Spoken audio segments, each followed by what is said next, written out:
Hey, hello everyone. So as we discussed, we're going to start Allene structure, right? So you can see your Allene structure over here, right?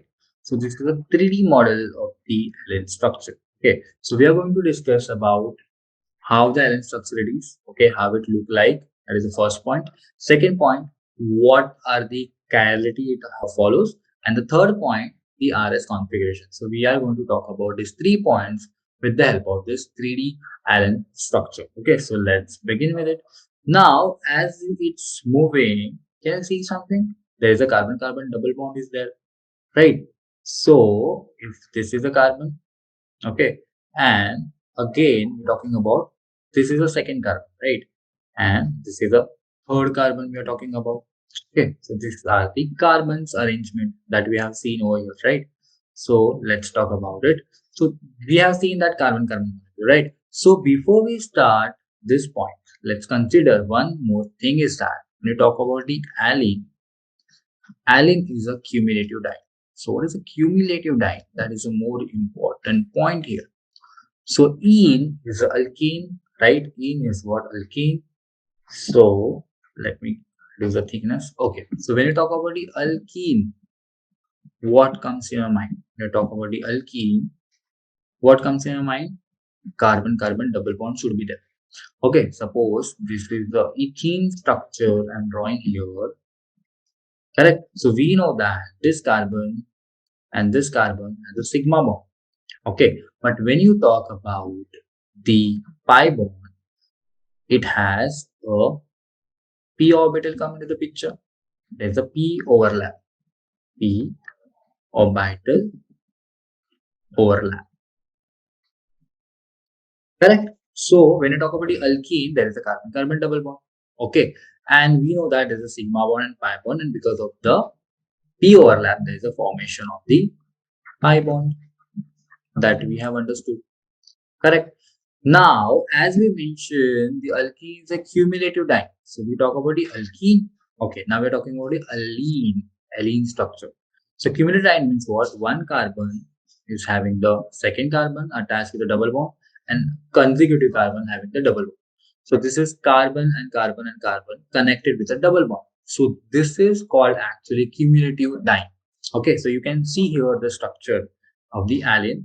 This is the first pi bond, double bond we can say, and this is the second pi bond with the double bond. Okay, so it follows the first and second double bond, and that's why it's called a cumulative. Cumulative means what? Alternative, we can't say that, right? Cumulative means that exactly after this double bond there is a strength of the second double bond. That's why it's called a cumulative diene. So first point is clear, right? So first point is clear. Now let's move to the next point. Okay, can you see here the double bond of the first carbon and second carbon? I will show you that. Let me show you this. See, this is the first carbon, this is second carbon, and this is the third carbon, right? So now look at the first and the second carbon. See, this is the first carbon, this is carbon number 2. So double bond of the first carbon and second bond. Can you see this double bond? Okay, so double bond is like this, obviously. And when you look out the third carbon, okay, when you see the third carbon, that is carbon number 3 and carbon number 2, double bond is something different. So they are up here. See, if I draw the 2D diagram, you will see this. But can you see the double bond properly over here? No. Why so? So let's study that. Why it's not visible properly from the one side. Okay, when you see it like this on the one plane, okay, you are just able to see the only double bond from this side. You are not able to see the double bond of this side. That means they are perpendicular to each other. So how can you say that it is a perpendicular to each other? So let's study. So as I mentioned, it's a perpendicular to each other. So if I draw the carbon, double bond, okay. If I draw this hydrogen, I'm representing this hydrogen over here, okay. And I'm talking about this hydrogen and this hydrogen over here, okay. Now, tell me one thing very frankly about this. When you talk about this carbon, okay, I'm using the green color to show you some plane. This is a XY plane. This is what? XY plane. And when I'm drawing this particularly model, it is what? It is XZ plane.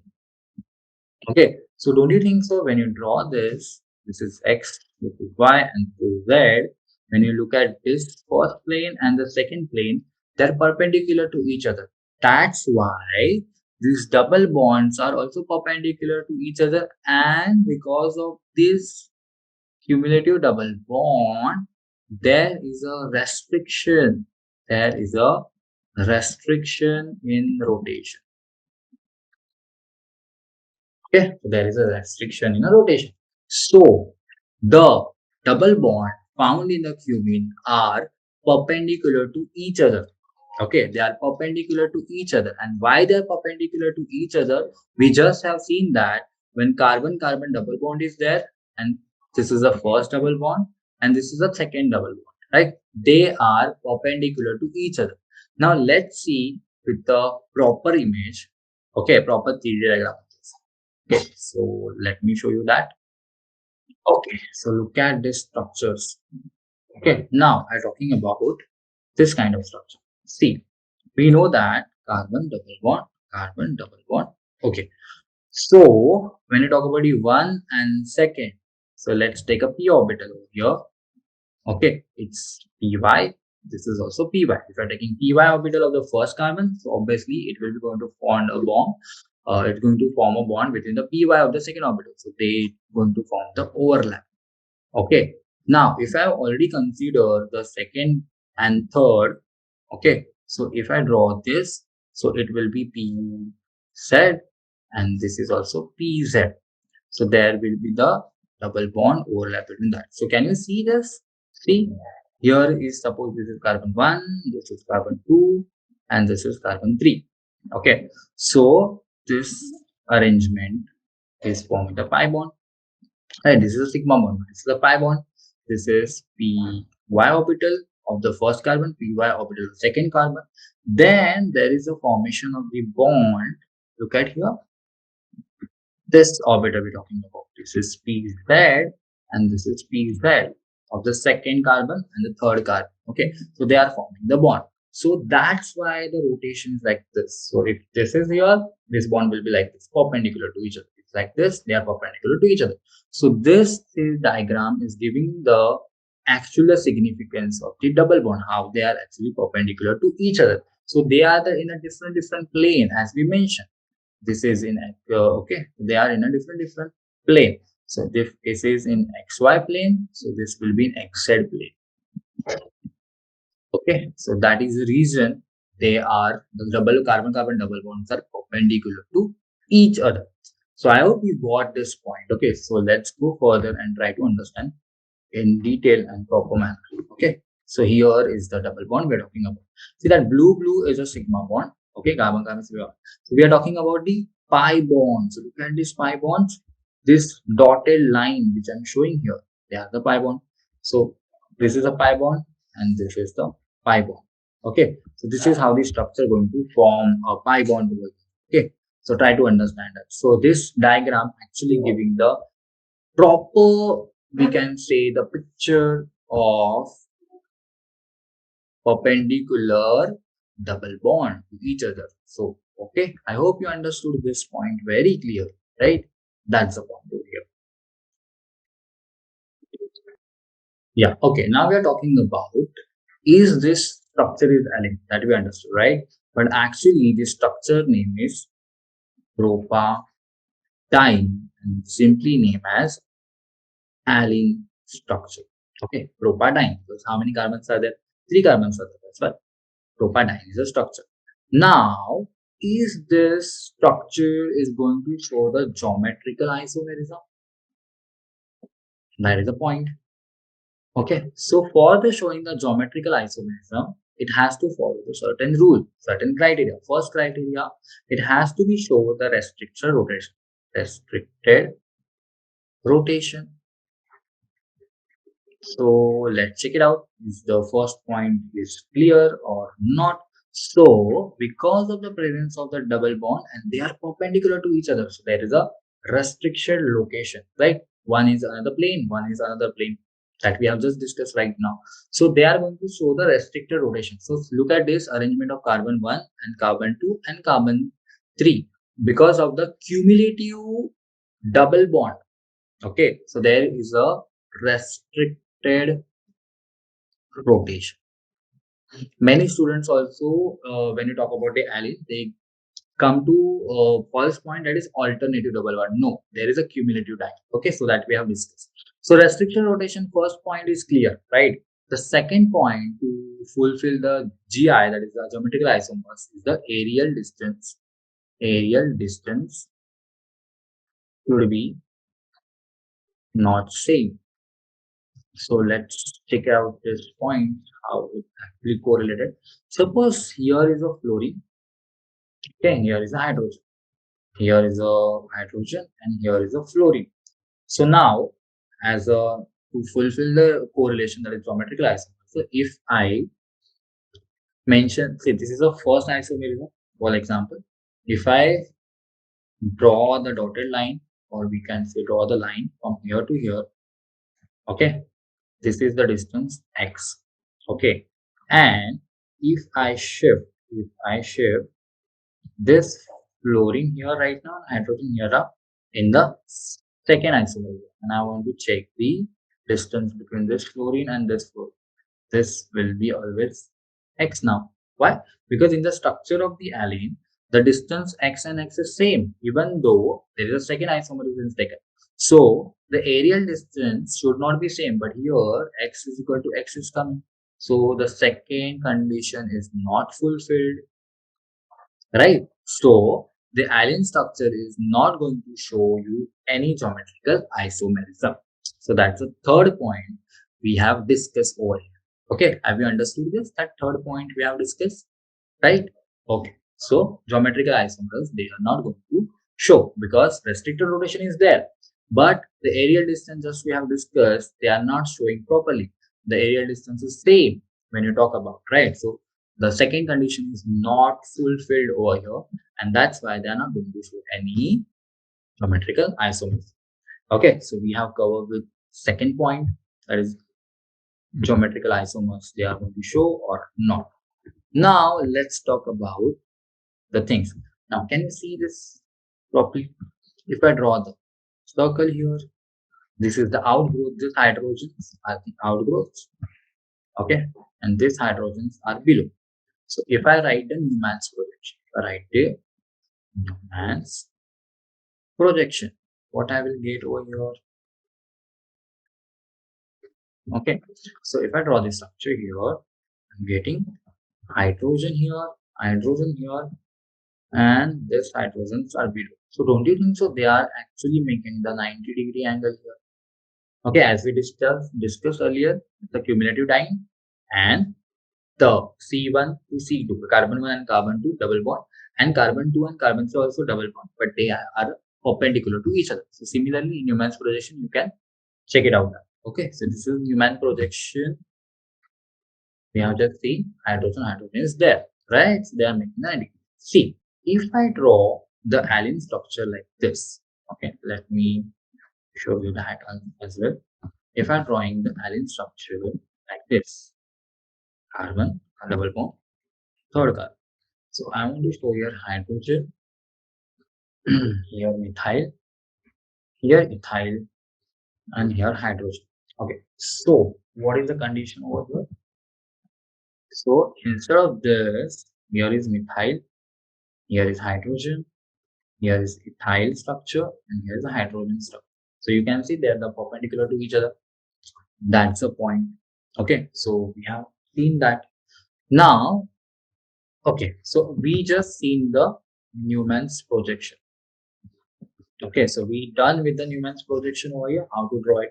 Now, can we go for the configuration to understand? So, okay, after the Newman projection, after drawing the diagram over here, let's talk about the chirality. That is also important point. So, what is a chirality? Okay, so before we go ahead, let's understand what is a chirality. Okay, so when you talk about the chirality, okay, or a carbon is going to talk about or named as a chiral when the valency of carbon is fulfilled by different function group, different function groups. Okay, so that's for chirality. So chirality is what? The valency of the carbon is fulfilled by the different function group. For example, if this is a carbon, it's attached to the hydrogen, it attached to the chlorine, it attached to the hydroxyl group, and it's attached with the ethyl group. So this carbon valence is fulfilled by the different group. So this carbon is named as the chiral carbon. Chiral carbon. So we have a model as well. So let's see that chirality with that help. Okay.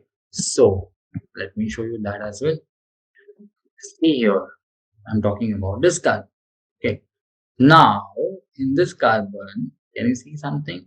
See, this is a central carbon. This carbon is attached with the ethyne group. This attached with the CH3 group. This attached with the CH3 group, and this attached with the another function group, for example. Okay. So is it chiral or achiral right now? Yeah, it's a achiral. Why achiral? Because CH3 and CH3, these groups are the same one. So it's considered as a chiral. What's the condition? The carbon valency should be fulfilled by the different groups, right? They should be fulfilled by different groups. But here, what is happening? It's going to show what? Similar groups over here. So in this case, let's talk about the chirality of the allene structure. Okay, so I'm going to draw some structures in front of you. So let me draw the structures. First, I'm drawing planar structure, C double bond, 3. Here will be the H, here will be the CH3, here will be the H and CH3. So what are the criteria to fall under the chirality? So we should know, just let them name as P. This is, we can say P, this is C, and this is D. So A should not equal to B and B not equal should not equal to D. But the A or C and B or C can be same or different. Okay, they can be same or different. Okay, so we know that A should not equal to B should not equal to D, but A and C or B or C they can be same or different. Okay, so that's a point over here. Okay, so as we draw that structure, what was that structure? C double bond, C double bond, C.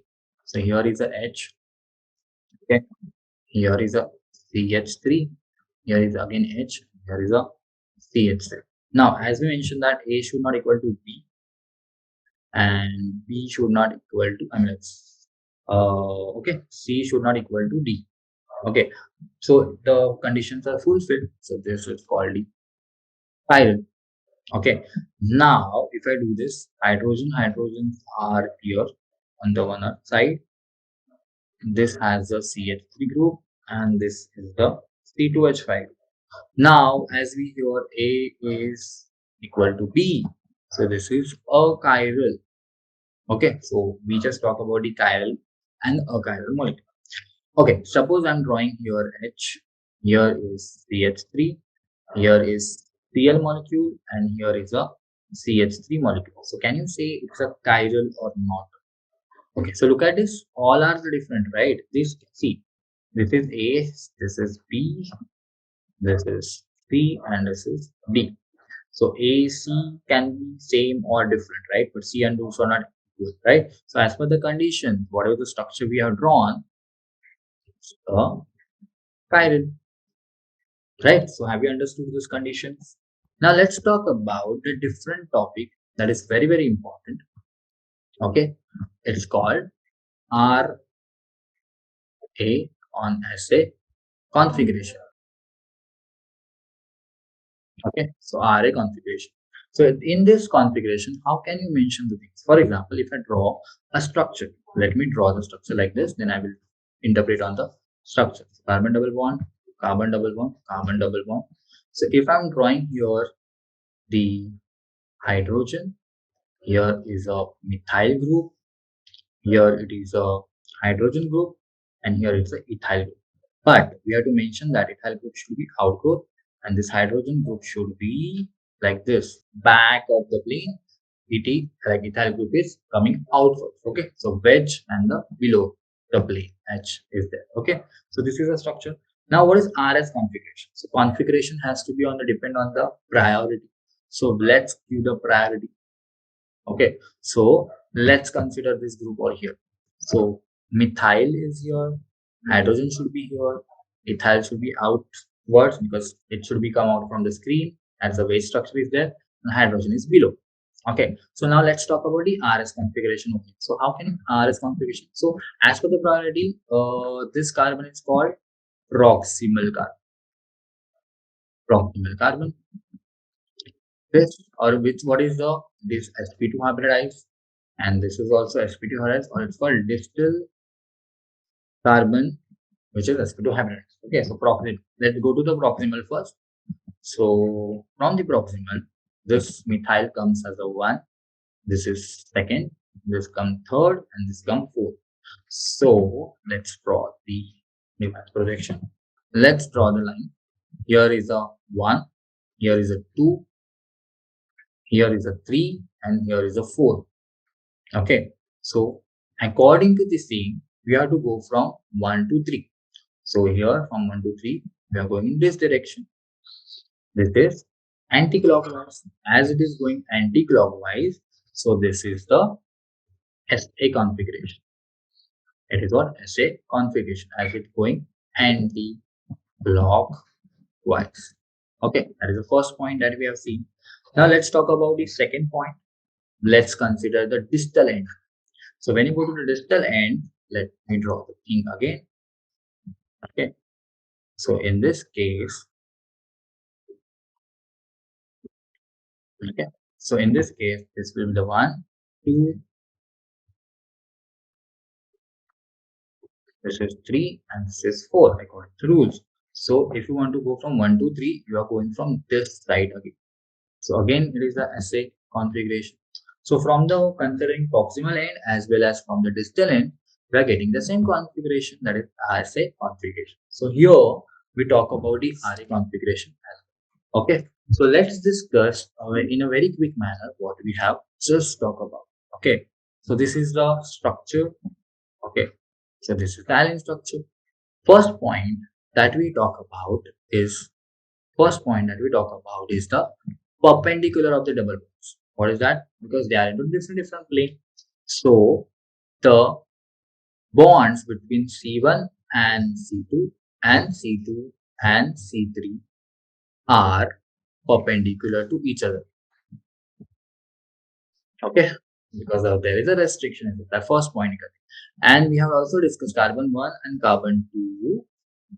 Okay, see, they are sp2 hybridized. Okay, they are even C3 is also sp2 hybridized. Okay, so C1 is sp2 hybridized and C3 is sp2 hybridized. And how the bond formation should be there? So let's talk about the bond formation as well. See here, we talk about carbon double bond, carbon double bond, carbon double bond. This. So in this case, if we're talking C1 and C2, okay. So if they are forming, this is a sigma bond, okay, and this is the overlap of the py orbital. Now let's talk about the C3. So for that purpose, we need to consider another p orbital. So this is py. So let's talk about this orbital. This is pz orbital. Okay, and there is a overlap the pz orbital as well, right? So because of that, see, this is and this is they are perpendicular to each other. Then we talk about the chirality and we talk about the RS configuration. Okay, So this much we have talked about the Allene structure, and I hope you understood that in very well. Okay, so thank you for paying attention.